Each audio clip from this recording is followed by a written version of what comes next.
결국 인과응보인 거였어. 자기가 지은 죄에 대한 죗값을 치르고 만 거야. 최종회를 앞두고 충격적인 반전이 등장한다는 이야기를 해보려고 해요. 그 전에 오늘도 보러 와 주셔서 감사합니다. 여러분들의 가정에 평안과 행복이 깃들기를 바라며 수지 맞은 우리 리뷰 시작하겠습니다. 한진태는 모든 것을 버리고 시골로 내려왔습니다. 아주 한적한 농촌 마을. 한진태는 한 사람도 모르는 이곳에서 나름대로의 평화를 찾으려고 했습니다. 서울에서의 모든 악몽을 덮고 혼자만의 시간을 보내고 있었습니다. 하지만 그 고요함 속에서도 머릿속은 복잡했습니다. 수십 년간 쌓아온 비밀과 죄책감이 매일같이 가슴을 짓눌렀습니다. 그때였습니다. 휴대폰이 진동하며 한진태의 평온을 깨트렸습니다.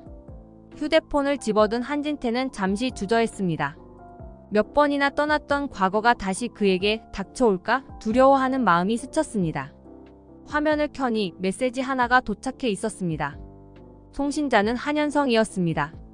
한진태의 눈이 커졌습니다. 한현성은 아무것도 모른 채로 한진태에게 연락을 했을까? 아니면 모든 것을 알게 되었을까? 수십 가지 생각이 교차하는 가운데 메시지를 열었습니다. 사진 한 장이 첨부돼 있었습니다. 갓 태어난 신생아의 모습이었습니다.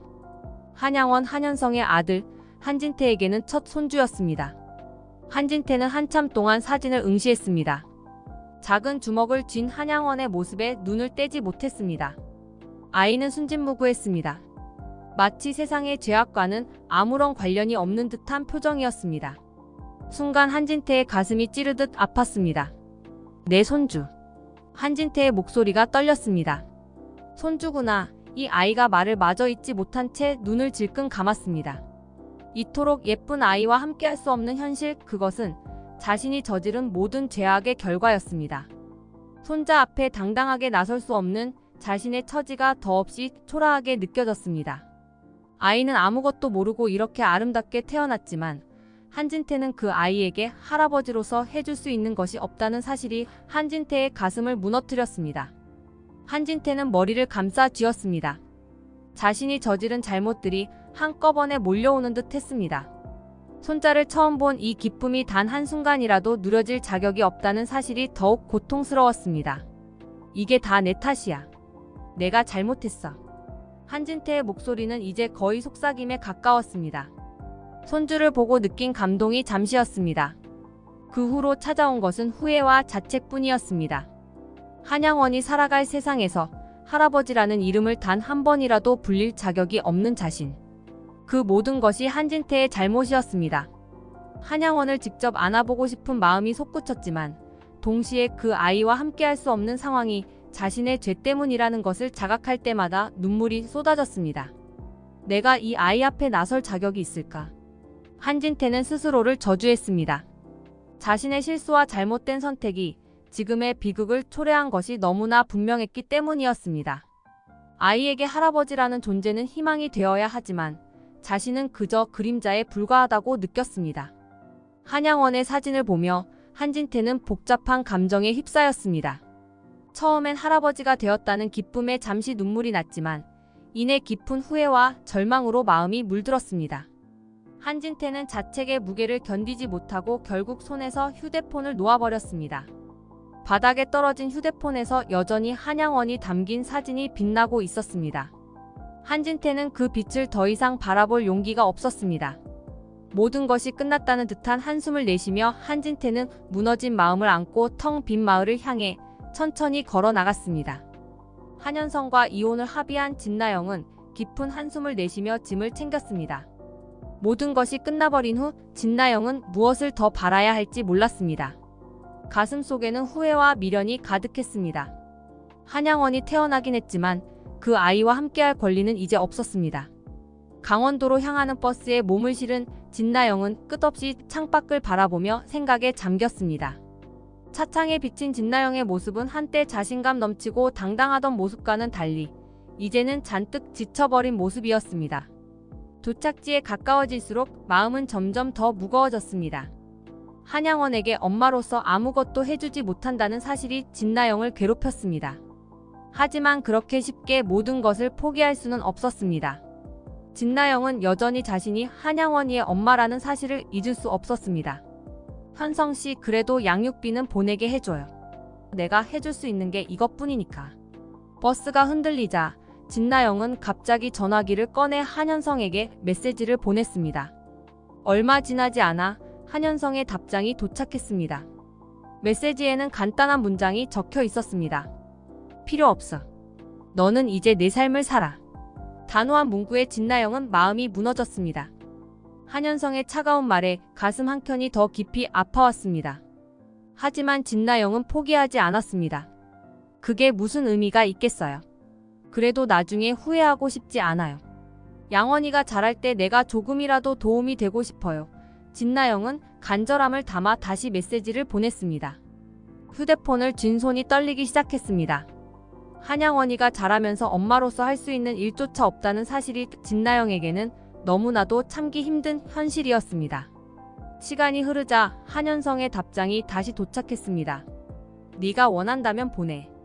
하지만 그게 무슨 의미가 있겠어. 짧고 냉정한 답장이었습니다. 한현성의 반응에 진나영은 한숨을 내쉬며 고개를 푹 숙였습니다. 모든 걸 잃었지만 한양원에게만은 어떻게든 도움이 되고 싶은 마음을 떨칠 수 없었습니다. 버스는 강원도 작은 마을에 도착했습니다. 눈앞에 펼쳐진 낯선 풍경은 진나영에게 아무런 위안도 주지 못했습니다. 차가운 바람이 진나영의 얼굴을 스치자 머릿속에 한현성과 나눴던 마지막 대화가 떠올랐습니다. 한현성이 이혼을 통보하던 날 진나영은 눈물을 흘리며 애원했습니다. 현성씨, 양원이한테서 나를 떼어놓지 말아요. 제발, 내가 잘못했어요. 다 내 잘못이에요. 하지만 한현성은 단호하게 진나영의 부탁을 거절했습니다. 강원도의 조용한 마을에 도착한 진나영은 작은 집에 들어갔습니다.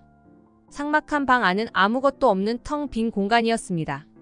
진나영은 그곳에서 홀로 남겨진 현실을 마주해야 했습니다. 이게 다 내 잘못이야. 내가 이렇게 만든 거야. 진나영은 자신을 원망하며 속삭였습니다.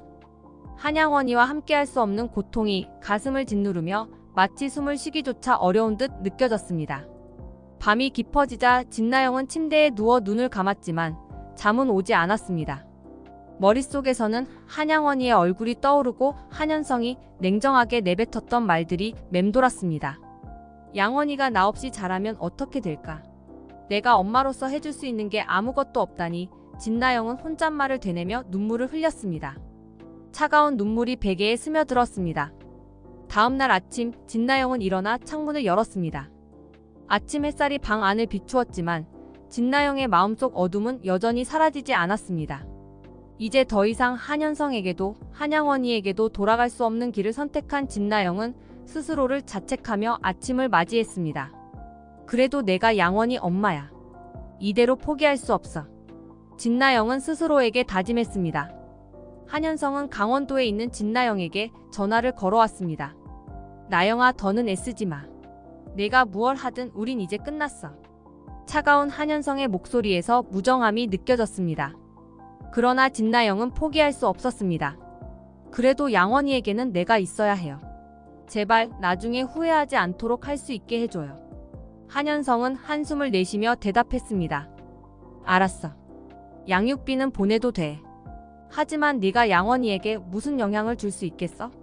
그저 그 돈이 무슨 의미가 있을지 나는 모르겠어. 진나영의 애절한 호소에 한현성은 더 이상 냉정하게 대할 수 없었지만 여전히 무력함을 감추지 못했습니다. 전화를 끊고 나서 진나영은 혼자서 집안에 앉아 다시금 눈물을 흘렸습니다. 양원아, 엄마는 널 위해서 뭐든지 할 거야. 아무리 힘들어도 너를 위해 할 수 있는 건 다 할 거야. 스스로 다짐하며 진나영은 천천히 일어섰습니다. 강원도의 차가운 바람이 여전히 창문 틈으로 불어들어왔지만 진나영의 결심은 더욱 굳건해졌습니다. 한진태는 시골 마을의 허름한 막걸리집에 앉아 잔을 기울이고 있었습니다. 천장 위로 조용히 흘러가는 늦가을 밤공기가 싸늘하게 몸을 감쌌지만 술이 들어가면서 몸은 점점 뜨거워졌습니다. 여기서 혼자 마시는 시간이 벌써 몇 번째인지 모를 정도로 한진태는 이 마을에 내려온 후 자주 술잔을 비웠습니다. 오늘따라 술이 더 썼습니다. 한 모금 또 한 모금 술잔을 채우고 비우며 자신이 저지른 죄악들이 머릿속에서 돌고 있었습니다. 머릿속에서 끊임없이 떠오르는 건 한현성의 얼굴과 한양원의 사진이었습니다. 첫 손주의 사진을 본 그 순간부터 한진태의 가슴속에는 후회와 자책만이 자리 잡았습니다. 자신의 잘못된 선택들이 결국 그 아이에게까지 이어질까 두려웠습니다. 한진태는 혼잣말을 하듯 중얼거렸습니다. 내가 이런 사람이 되어선 안 됐어. 손주한테도 부끄럽고 현성이에게도 부끄럽다. 술잔을 다시 기울이던 한진태는 손이 떨리기 시작했습니다. 과거의 기억들이 자꾸만 머리를 짓눌렀고 그 무게는 견디기 어려웠습니다. 한현성이 떠오르는 순간 갑자기 전화기를 꺼내 한현성에게 전화를 걸었습니다. 마치 한현성에게 모든 고통을 털어놓고 싶다는 생각에 사로잡힌 것처럼 한진태는 급하게 전화를 연결했습니다. 울리는 신호음이 길게 이어지자 한진태는 조급해졌습니다. 그리고 마침내 한현성의 목소리가 들려왔습니다. 아버지? 한현성의 목소리에는 놀라움이 섞여 있었습니다. 그동안 연락이 없던 아버지가 갑자기 밤늦은 시간에 전화를 걸어왔으니 당연했습니다. 한진태는 술에 취해 혀가 꼬인 목소리로 답했습니다. 현성아, 네가 잘 지내는지 궁금해서 전화를 했어. 아버지 지금 어디세요? 무슨 일 있어요? 한현성은 걱정스러운 목소리로 물었습니다. 한진태의 취한 목소리를 듣고는 뭔가 심상치 않음을 느낀 듯 했습니다. 하지만 한진태는 자신이 있는 곳을 말하지 않았습니다. 한현성이 찾아오길 원하지 않았기 때문이었습니다. 그냥 여기 아무도 모르는 조용한 마을에 있어. 내가 올 필요는 없어. 한진태는 쓸쓸하게 웃으며 말을 이었습니다. 내가 다 망쳤다, 현성아. 내 인생도 너희 엄마 인생도 그리고 우리 손주 양원이가 태어났는데 내가 할 수 있는 게 아무것도 없어. 한현성은 잠시 침묵을 지키더니 걱정스러운 목소리로 물었습니다. 아버지, 도대체 무슨 말씀을 하시는 거예요? 정말 어디에 계신지 알려주세요. 제가 가겠습니다. 한진태는 술잔을 내려놓고 눈을 감았습니다. 이미 마음속에 깊이 박힌 죄책감은 더 이상 감출 수 없을 만큼 커져 있었습니다. 현성아, 나 같은 아버지가 되지 마라. 내가 너한테 해준 게 뭐가 있겠냐. 넌 양원이한테 제대로 된 아버지가 되어라. 절대 나처럼 살지 마라. 한현성의 목소리가 다급해졌습니다. 아버지, 제발 정신 차리세요. 무슨 소리예요? 그런 말 하지 마세요. 저 지금 당장 갈게요. 어디 계신지만 알려주세요. 하지만 한진태는 대답하지 않았습니다. 이 전화는 한현성에게 자신의 후회와 잘못을 고백하기 위한 것이었습니다. 한진태는 스스로도 이 세상에 더 이상 설 자리가 없다고 느끼고 있었습니다. 그래서 자신의 현재 위치를 알려줄 생각도 없었습니다. 그저 마지막으로 아들에게 진심을 전하고 싶을 뿐이었습니다. 현성아, 너는 좋은 아버지가 될 수 있을 거야. 양원이를 지켜줘. 나처럼 어리석지 말고 그 아이한테 내 전부를 줘라. 한현성은 목소리를 높였습니다. 아버지, 이러지 마세요. 제발 어디에 계세요? 제가 찾으러 갈게요. 한현성의 절박함이 한진태에게 닿았지만 한진태는 여전히 자신의 위치를 말하지 않았습니다. 술기운이 돌며 한진태의 목소리는 점점 더 흐려졌습니다. 난 이제 다 끝났어. 그저 너한테 네가 잘하길 바랄 뿐이야. 그러니까 나 같은 아버지가 되지 마. 한진태는 마지막으로 술잔을 비우며 전화를 끊었습니다. 한현성의 목소리가 더 이상 들리지 않자 한진태는 고개를 떨궜습니다. 한현성은 병원 복도를 천천히 걸었습니다. 손에 쥔 전화기가 아직도 진동하는 듯 느껴졌습니다. 한진태와의 통화가 끝난 지 몇 시간이 지났지만 한진태의 목소리는 여전히 머릿속을 떠나지 않았습니다. 혼자 후회하고 계신다. 이 말이 한현성의 가슴을 짓누르고 있었습니다. 한현성은 이 이야기를 김마리에게 전해야 한다는 생각에 발걸음이 더 무거워졌습니다. 병실 문을 열고 들어가니 김마리는 창문 밖을 바라보고 있었습니다.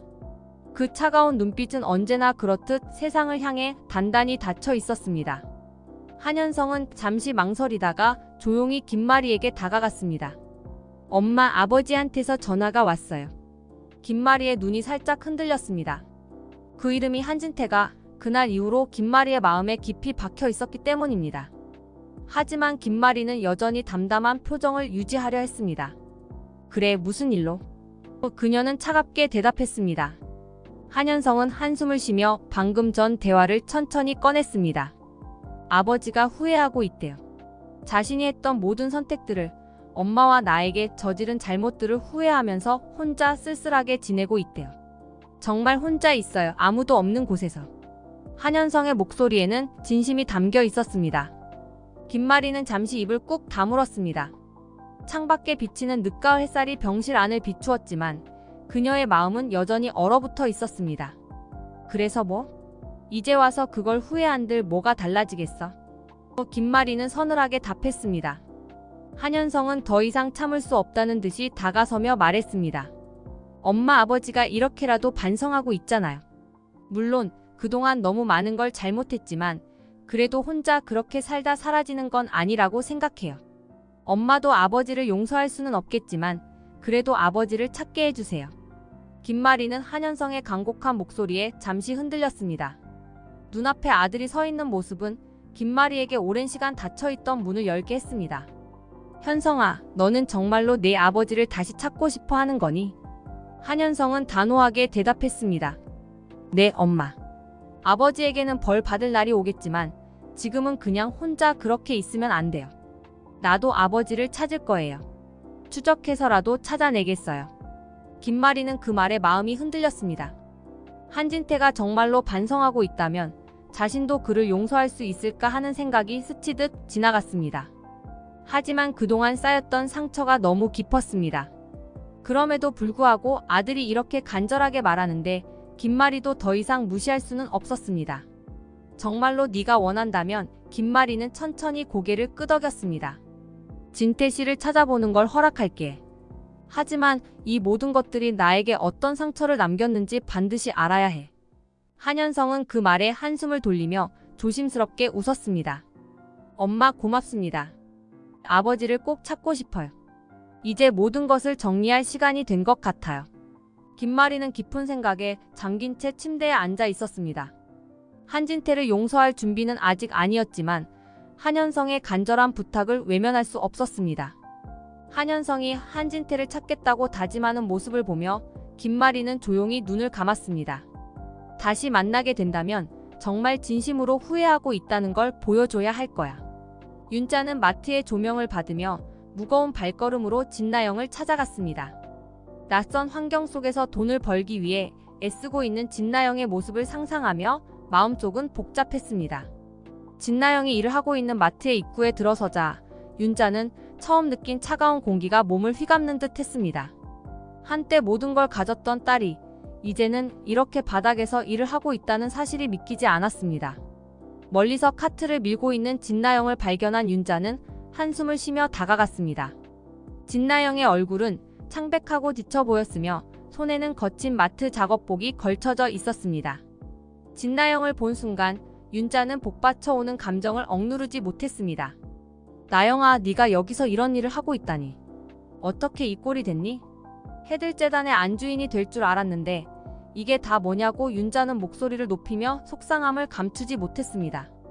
진나영은 윤자의 다그침에도 담담하게 고개를 들었습니다. 긴 한숨을 내쉰 후 진나영은 눈빛에 비친 깊은 후회와 함께 대답했습니다. 엄마, 다 내가 벌인 일이야. 내가 욕심을 부렸기 때문에 이렇게 된 거예요. 이제 그걸 후회한들 소용없어. 남은 건 한양원이에게 조금이라도 도움이 되는 것뿐이야. 윤자는 진나영의 대답에 마음이 쓰렸습니다. 자신이 사랑하는 딸이 이 지경까지 오게 된 원인이 무엇인지 알고 있었지만 현실을 마주하기는 너무나 고통스러웠습니다. 그게 다 내 욕심 때문이라니 네가 이렇게 고생할 필요는 없잖아. 차라리 윤자는 말을 끝내지 못한 채 눈물을 흘렸습니다. 진나영은 윤자의 손을 잡고 차분하게 말을 이었습니다. 엄마, 이제 와서 후회해봤자 무슨 소용이에요. 내가 잘못한 건 맞지만 지금은 그저 한양원이가 잘하는 데에 보탬이 되고 싶을 뿐이에요. 이게 내가 할 수 있는 전부예요. 진나영의 말은 더 이상 격한 감정이 아니라 모든 걸 받아들이고 이제는 그저 자신의 책임을 다하겠다는 각오였습니다. 그때였습니다. 마트 창고 쪽에서 무언가가 크게 흔들리는 소리가 들려왔습니다. 진나영과 윤자가 서 있던 쪽에 쌓여있던 상자들이 위태롭게 흔들리기 시작했습니다. 윤자는 위험을 감지하고 고개를 돌렸지만 이미 상자들이 빠르게 윤자 쪽으로 쓰러지고 있었습니다. 순간 진나영은 본능적으로 몸을 날렸습니다. 엄마 조심해. 진나영은 윤자를 밀쳐내고 자신이 상자 아래로 들어갔습니다. 윤자가 넘어지며 비명을 질렀고 상자들이 진나영의 몸 위로 쏟아졌습니다. 큰 소리와 함께 상자들이 떨어지며 진나영은 그 자리에 깔리고 말았습니다. 윤자는 쓰러진 자리에서 진나영을 바라보며 눈물이 터졌습니다. 나영아, 나영아. 윤자는 손을 뻗어 딸을 붙잡으려 했지만 이미 진나영은 의식을 잃고 쓰러져 있었습니다. 어머니를 구하려다 자신이 다친 딸의 모습을 보며 윤자는 더욱 절망에 빠졌습니다. 상황은 급박하게 돌아갔습니다. 주변에 있던 사람들이 급히 달려왔고 진나영의 상태를 확인하려 했습니다. 직원들이 구급차를 부르며 소동이 일어났습니다. 윤자는 그 자리에서 일어나지 못한 채 흐느꼈습니다. 나영아, 내가 미안해. 내가 미안해. 윤자는 손을 떨며 땅바닥을 부여잡고 울부짖었습니다.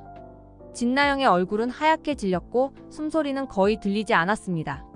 상자 밑에 깔린 진나영을 보며 윤자는 그제서야 딸의 모든 고통을 이해하기 시작했습니다. 진나영이 그동안 겪었던 모든 고난, 욕망으로 인해 스스로 무너져 내린 삶을, 그리고 이제는 어머니를 구하기 위해 자신의 목숨을 바쳐야만 했던 현실을 온전히 느꼈습니다. 구급차의 사이렌 소리가 점점 가까워졌습니다. 하지만 윤자는 오로지 진나영의 얼굴만을 바라보며 눈물을 흘리고 있었습니다. 한현성은 숨을 가쁘게 몰아쉬며 작은 마을을 헤맸습니다. 한진태를 찾겠다는 일념으로 수소문하며 달려온 길이었습니다. 하지만 아무리 찾아도 한진태는 모습을 드러내지 않았습니다. 한적한 시골 마을의 조용한 풍경 속에서 이대로 한진태가 사라져 버릴까 두려움이 몰려왔습니다. 한진태의 집 앞에 도착한 한현성은 문을 두드렸습니다. 아버지, 저예요. 현성이에요. 하지만 집 안은 정막이 감돌았습니다. 한현성은 불안한 마음에 거듭 문을 두드리며 목소리를 높였습니다. 아버지, 제발 문 좀 열어주세요. 그때도 대답은 없었습니다. 차가운 바람이 휑하니 지나갈 뿐 집안에서는 아무 인기척도 느껴지지 않았습니다. 마을 사람들에게 물어보니 누군가 한진태가 아침에 집을 나와 바닷가 쪽으로 걸어가는 것을 보았다고 했습니다. 한현성의 가슴이 철렁 내려앉았습니다. 바닷가라니 혹시 무슨 일이 생긴 것은 아닐까? 한현성은 모든 생각을 떨치고 바닷가로 향했습니다. 바닷가에 도착한 한현성은 멀리서 한 남자의 모습을 발견했습니다. 파도가 잔잔하게 밀려오는 해변에 한진태가 서 있었습니다. 하지만 그 모습은 낯설고 초라해 보였습니다. 한현성은 다급하게 달려갔습니다. 아버지. 한진태는 한현성이 다가오는 것을 보자 희미한 미소를 지었습니다. 네가 여기까지 왔구나. 숨이 가쁘게 들려오는 한진태의 목소리는 무겁고 피곤했습니다. 얼굴은 창백했고 눈에는 깊은 후회와 슬픔이 깃들어 있었습니다. 아버지, 여기서 뭐 하시는 거예요? 왜 이렇게 혼자? 제발 저한테 말이라도 해주시지 그랬어요. 한현성은 울컥하며 다가갔습니다. 한진태의 숨소리가 점점 가늘어지는 것을 느낀 한현성은 가슴이 무겁게 내려앉았습니다. 한진태의 몸이 부서질 듯한 바람에 흔들리며 한현성은 차마 말을 잇지 못했습니다. 한진태는 힘겹게 몸을 일으키며 한현성의 손을 붙잡았습니다. 현성아, 내가 너한테 정말 미안하다. 그의 목소리는 약하고 흔들렸습니다. 너랑 우리 가족 모두한테 내가 저지른 일들이 후회돼. 한현성은 한진태의 눈을 마주 보았습니다. 아버지, 이제 그런 말 하지 마세요. 제가 아버지를 찾으러 왔어요. 우리 다시 시작할 수 있어요. 제발. 그러나 한현성의 말은 허공에 퍼지는 듯 했습니다. 한진태는 고개를 살짝 저었습니다. 난 그런 자격이 없어. 너한테도 한양원에게도 그리고 내 엄마한테도 난 용서받을 자격이 없는 사람이야. 한진태의 목소리에는 깊은 슬픔과 자책이 담겨 있었습니다. 한현성은 울컥하는 마음을 억누르려 했지만 눈물이 차오르는 것을 막을 수 없었습니다. 아버지, 아니에요. 용서받을 수 있어요. 우리는 다시. 하지만 한진태는 한현성의 말을 자르며 힘겹게 말을 이었습니다. 내가 여기까지 와준 것만으로도 나는 충분히 행복하다. 한진태의 숨소리가 점점 가늘어지고 그와 함께 그의 몸도 힘을 잃어갔습니다. 넌 좋은 아버지가 될 거야. 나처럼 어리석지 않게 그렇게 살지 마라. 한현성은 더 이상 아무 말도 하지 못했습니다. 한진태의 손을 꼭 붙잡으며 눈물이 뺨을 타고 흘렀습니다. 한진태는 마지막 힘을 다해 한현성을 바라보았습니다. 이제 정말로 미안하다. 현성아, 한진태의 목소리가 거의 속삭임으로 변했습니다. 그리고 한진태의 몸은 그 자리에서 서서히 힘을 잃고 쓰러졌습니다. 한현성은 그를 부축하며 절망적인 눈빛으로 한진태를 지켜봤습니다. 아버지, 제발 눈 좀 떠보세요. 하지만 한진태는 더 이상 대답하지 않았습니다. 그의 마지막 숨결이 바람에 실려 사라졌습니다. 한현성은 조용히 한진태의 얼굴을 바라보며 차디찬 파도가 밀려오는 소리만을 들었습니다. 바닷가의 차가운 바람이 그의 몸을 휘감았지만 그 순간만큼은 그 무엇도 들리지 않았습니다. 한현성은 손끝에 남아있는 아버지의 마지막 온기를 느끼며 고요히 한진태의 임종을 지켰습니다. 한진태의 시신이 병원 장례식장으로 옮겨진 후 한현성은 무거운 마음으로 홀로 서 있었습니다. 아버지의 마지막 순간을 지켜보았다는 사실이 마음을 무겁게 짓누르고 있었고 한진태의 죽음이 여전히 현실처럼 느껴지지 않았습니다. 하지만 그보다 더 깊이 가슴을 아프게 하는 것은 한진태가 남긴 죄책감과 후회였습니다. 한현성은 차가운 장례식장에 서서 마치 모든 것이 꿈처럼 느껴졌습니다. 그때 전화가 걸려왔습니다. 병원 직원의 당황한 목소리가 들려왔습니다. 한현성 선생님, 진나영 씨가 크게 다쳤다는 소식을 전해드려야 할 것 같습니다. 지금 의식이 없습니다. 한현성은 순간 머릿속이 하얘졌습니다. 진나영이 의식이 없다고? 믿기지 않는 소식이었습니다. 뭐라고요? 그게 무슨 말입니까? 어떻게 된 거예요? 한현성은 목소리가 떨렸습니다. 직원의 대답은 비통했습니다. 진나영 씨가 사고를 당했습니다. 지금 병원으로 이송되었지만 상황이 좋지 않습니다. 한현성은 충격에 휩싸였습니다. 한진태가 죽어가던 그 시각, 진나영에게도 사고가 일어났다는 사실이 믿을 수 없었습니다. 마치 운명이 이 가혹한 순간을 계획이라도 한 듯한 느낌이었습니다. 한진태가 아버지로서의 마지막 순간을 맞이하는 동안 진나영도 같은 시간에 큰 사고를 당했다는 사실은 그에게 가슴 저미는 고통을 안겨주었습니다. 이 모든 것이 마치 죄에 대한 천벌 같았습니다. 나영아, 한현성은 절박하게 중얼거렸습니다. 제발 나영아, 버텨줘. 한현성은 급히 병원으로 달려갔습니다. 진나영이 있는 응급실 앞에 도착했을 때 이미 의료진들이 분주하게 움직이고 있었습니다. 진나영의 몸은 차갑게 식어가고 있었고 의식은 돌아오지 않았습니다. 한현성은 눈앞에서 진나영의 삶이 천천히 사라져가는 것을 지켜볼 수밖에 없었습니다. 의사는 곧 한현성에게 다가왔습니다. 진나영 씨는 결국 돌아오지 못할 것 같습니다. 죄송합니다. 한현성의 무릎은 그 자리에서 주저앉았습니다. 두 사람을 한꺼번에 잃은 현실이 그를 짓누르기 시작했습니다. 진나영은 끝내 돌아오지 못했습니다. 한진태가 죽어가던 그 순간 진나영도 삶을 마감하고 말았습니다. 같은 시각에 벌어진 이 두 죽음은 한현성의 마음에 깊은 상처로 남았습니다.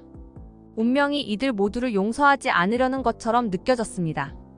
마치 죄를 지은 자들이 죄값을 치르고 떠나는 것처럼 두 사람은 그렇게 차갑게 세상을 떠났습니다.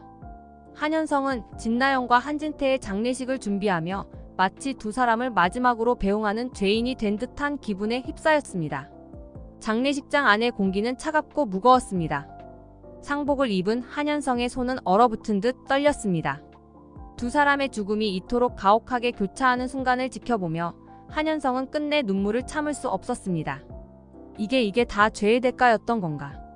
한현성은 혼잣말을 내뱉으며 고개를 떨궜습니다. 용서받지 못할 죄를 저지른 사람들의 마지막을 지켜보는 자신의 처지가 너무나도 쓸쓸하게 느껴졌습니다.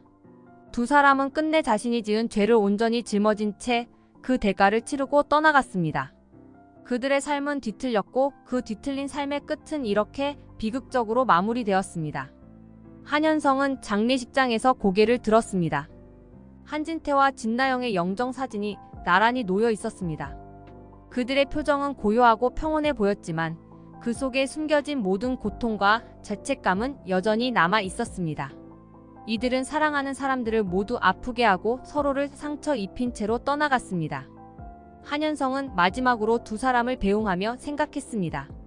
어떻게든 용서받고 싶어 했던 두 사람이었는데 그 용서가 끝내 이루어지지 않았구나. 그들의 삶에 묻어있던 죄는 끝내 풀리지 않았습니다. 한진태와 진나영의 장례식이 끝난 후 한현성과 김마리는 집으로 돌아왔습니다. 공허한 집안에 남은 두 사람은 말없이 서로의 얼굴을 바라보았습니다. 한진태와 진나영을 떠나보낸 뒤에 무거운 침묵이 공간을 짓누르고 있었습니다. 그동안 쌓여온 슬픔과 죄책감이 김마리의 눈가에 어린 채 그녀는 한현성을 향해 천천히 입을 열었습니다. 현성아, 김마리는 떨리는 목소리로 말을 시작했습니다. 나 이제 진태씨를 용서하려고 해. 지금에서야 알겠어. 그 사람도 우리 가족을 위해 후회하고 나름대로 최선을 다하려 했던 거였겠지. 그 모든 잘못이 용서받을 수 없다고 느꼈지만 그래도 떠난 지금 용서하지 않고선 나도 앞으로 나아갈 수 없을 것 같아. 한현성은 김마리의 말에 한동안 아무 말도 하지 못했습니다.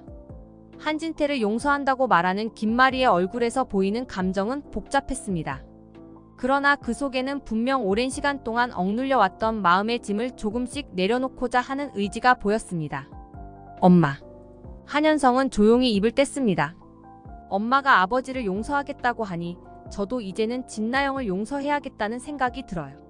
진나영이 나에게 저지른 일들이 많았고 그녀의 욕심이 불러온 비극이 이토록 컸지만 진나영도 결국엔 고통 속에서 살았던 사람이었으니까요. 한현성의 목소리는 떨렸습니다. 진나영에 대한 분노와 원망이 아직도 마음속에 남아있었지만 김마리의 말을 듣고 나니 그 감정들이 조금씩 풀리기 시작하는 듯 했습니다. 진나영이 떠나고 난 후에도 한현성의 가슴속에서 억눌린 채 남아있던 용서하지 못한 마음이 김마리의 용서 선언에 한 겹 벗겨진 기분이었습니다. 진나영도 결국엔 양원이의 엄마로서 나름대로 최선을 다하려고 했던 거겠죠. 그녀의 선택들이 결국 비극으로 끝났지만 저도 이제는 그 모든 걸 받아들이고 진나영을 용서하고 싶어요. 한현성은 담담한 목소리로 이야기했습니다. 김마리는 한현성의 얼굴을 바라보며 고개를 끄덕였습니다. 두 사람 사이에 흐르는 감정은 더 이상 무겁지 않았습니다. 한진태와 진나영을 떠나보내는 동안 한현성과 김마리는 함께 아파하고 함께 그 고통을 나누었기에 이제는 그 상처를 서서히 치유해 나가고 있었습니다. 현성아, 용서라는 게 결국 우리 자신을 위해서 하는 거라고 하잖아. 한진태를 용서하면서 나도 깨달았어. 진정으로 해방감을 느끼는 건 용서받는 사람이 아니라 그 사람을 용서하는 우리 자신이란 걸. 김마리는 잔잔한 미소를 지으며 말했습니다. 한현성은 그 말을 곱씹으며 고개를 숙였습니다. 김마리의 말이 가슴 깊이 와닿았습니다. 한진태와 진나영을 용서한다는 것은 그들의 잘못을 덮어주기 위해서가 아니라 오히려 그들을 용서함으로써 자신을 짓누르던 무거운 마음의 짐에서 벗어나기 위한 과정이라는 것을 깨달았습니다. 맞아요, 엄마. 나도 이제 진나영을 용서하면서 저 스스로도 자유로워지고 싶어요. 그동안 내가 용서하지 못해서 스스로를 묶어두었던 것 같아요. 한현성은 고개를 들며 김마리에게 미소를 지었습니다. 김마리와 한현성은 서로의 손을 꼭 잡았습니다. 두 사람의 마음은 비로소 가벼워졌습니다. 오랜 시간 동안 억눌려 있던 고통과 죄책감이 서서히 녹아내리고 용서의 힘이 그들의 삶을 다시금 새로운 시작으로 인도하는 듯 했습니다. 한진태와 진나영을 용서한 순간 진정으로 해방된 것은 그들 자신이라는 것을 두 사람은 깨달았습니다.